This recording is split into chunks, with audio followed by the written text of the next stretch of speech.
السلام علیکم ورحمۃ اللہ وبرکاتہ۔ دعا یہ وہ ہتھیار ہے، یہ وہ ویپن ہے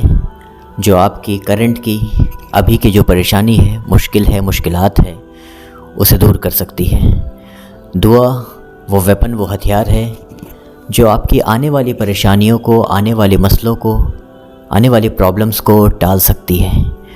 تو اس کی امپورٹنس کو ہم سمجھیں اور خوب دعائیں کریں، اپنے لیے، اپنی عزیزوں کے لیے، اور خاص کر فلسطین کے مسلمان بھائی بہنوں اور ماؤں کے لیے۔ اس سے زیادہ ایکسٹریم کہ کوئی غم نہیں ہو سکتے کہ آپ اپنے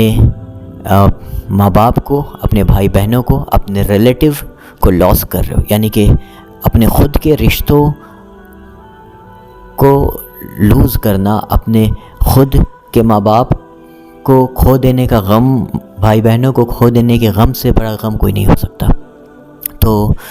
ہر روز وہاں کے مسلمان اس غم سے دوچار ہو رہے ہیں، تو ہمیں چاہیے کہ ہم ان کے لیے دعا کو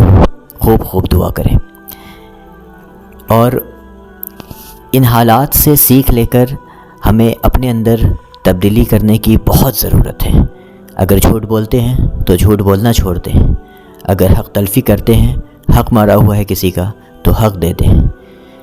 کسی کا مال دبا کر بیٹھے ہیں تو اسے واپس کر دیں، نماز کی پابندی کریں، اپنے لیول کو اوپر کریں، اللہ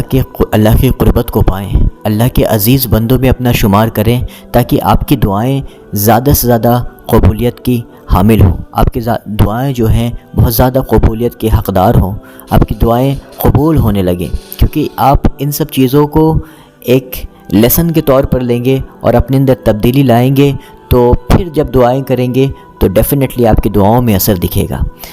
اگر آپ کو پھر بھی ان چیزوں پر ایسا نہیں ہوتا ہے کہ اپنے آس پاس اپنے ماں باپ کے لیے دعا، خود کے لیے دعا اور فلسطین کے مسلمان کے لیے دعا پھر بھی کرنے کا دل اگر نہیں کرتا، تو آپ اس کو ایک ایگزامپل کے طور پر ایسے سمجھ سکتے ہیں کہ کیوں ہمیں دعائیں کرنی چاہیے۔ جیسے فرض کر لیجئے کہ آپ کے پاس کوئی جاننے والے یا ریلیٹیوز یا کوئی بھائی بہن کوئی بھی آپ سے دعا کرنے کے لیے کہتے ہیں کہ میرے ساتھ مسئلے ہیں، بہت پریشانی ہے، چاہے وہ صحت کو لے کر ہو یا اکنامیکل کنڈیشن کو لے کر ہو یا کسی بھی چیز کو لے کر ہو، اور آپ اس کے لیے دعا کرتے ہیں، اور کچھ دن میں اس کے بعد ہی آپ دیکھتے ہیں کہ اس کی حالت میں سدھار ہو جاتا ہے، ٹھیک،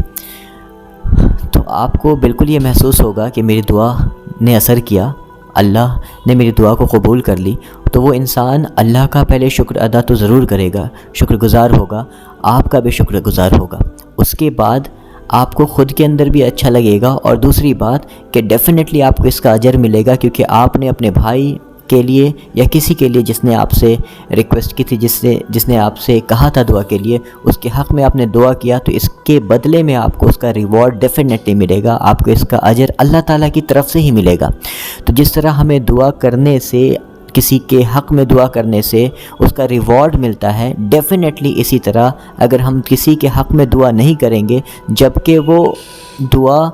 کی ضرورت اسے ہے ہماری، ہم کیا کر سکتے ہیں؟ دعا ہی کر سکتے ہیں، لیکن ہم چاہ کر بھی، ہم یہ جان کر بھی دعا جب نہیں ہوں گے تو ہم اکاؤنٹیبل ہوں گے، ہم آنسریبل ہوں گے، ابھی نہیں تو آخرت میں ہوں گے۔ اللہ تعالیٰ بالکل غیب سے مدد کرنے کے لیے قادر ہے، اللہ تعالیٰ اپنی نظر کرم کرے گا، اللہ رحم کر رہا ہے، اور ان فلسطین کے مسلمانوں کو اور ان جو جس پریشانی سے گزر رہے ہیں ان کا ڈیفینیٹلی انہیں ریوارڈ تو ملے گا ہی، اور بہتر سے بہتر ریوارڈ ملے گا، لیکن ہمارا کیا رول ہے اس میں؟ کیا ہم اپنے کیے گئے کام کے لیے ہمیں ریوارڈ تو ملے گا جس طرح، اسی طرح جو ہم نہیں کیے گئے ہمارے کام ہیں جو کرنے چاہیے تھے، کیا ہم اس کے لیے جواب دہ نہیں ہوں گے؟ کیا ہم سے پوچھا نہیں جائے گا؟ ڈیفینیٹلی پوچھا جائے گا، کیونکہ اس دنیا میں کوئی بھی چیز ایسی نہیں موجود ہے کہ ایک چیز موجود ہے اور اس کو اپوزٹ نہیں موجود ہے، اس کا الٹا موجود نہیں ہے۔ تو جس طرح آپ ریوارڈ لیتے ہو، جس طرح آپ کو اجر ملتا ہے کسی کے حق میں دعا کرنے پر، اور یہ اجر صرف اس لیے نہیں ملتا کہ آپ کو وہ دعا آپ کی قبول ہو گئی، آپ نے اس کے حق میں دعا کیا، وہ اگر دعا قبول نہیں بھی ہوئی ہے، کچھ سوچ کر اللہ نے دعا قبول نہیں کی ہے کہ اس کے حق میں بہتر کیا تھا، تو پھر بھی آپ کو اس کا اجر ملے گا، چاہے دعا قبول ہوئی ہو، جو آپ نے دعا مانگی ہو، یا نہ ملا ہو، یا نہ قبول ہوئی ہو، آپ کو اجر اس کا ملے گا۔ اسی طرح اگر آپ نے دعا کی اپنے فلسطین کے بھائیوں کے لیے اور پریشان مسلمانوں کے لیے تو آپ کو اس کا اجر بھی ملے گا، اور آپ اگر دعا نہیں کریں گے تو آپ اس کے لیے اکاؤنٹیبل، آنسریبل اور جواب دہ بھی ہوں گے۔ تو کم سے کم اس چیز سے ڈر کر ہی دعا کریں جو آپ سمجھیں اللہ کی قربت پانے کے لیے، اللہ کے قریب ہونے کے لیے، کنیکٹیوٹی بنانے کے لیے، بانڈ مضبوط کرنے کے لیے، اپنے حالات بہتر کرنے کے لیے، یہ اللہ کا حکم ہے خوب دعا کرنے کے لیے، تو دعا کریں۔ السلام علیکم ورحمۃ اللہ۔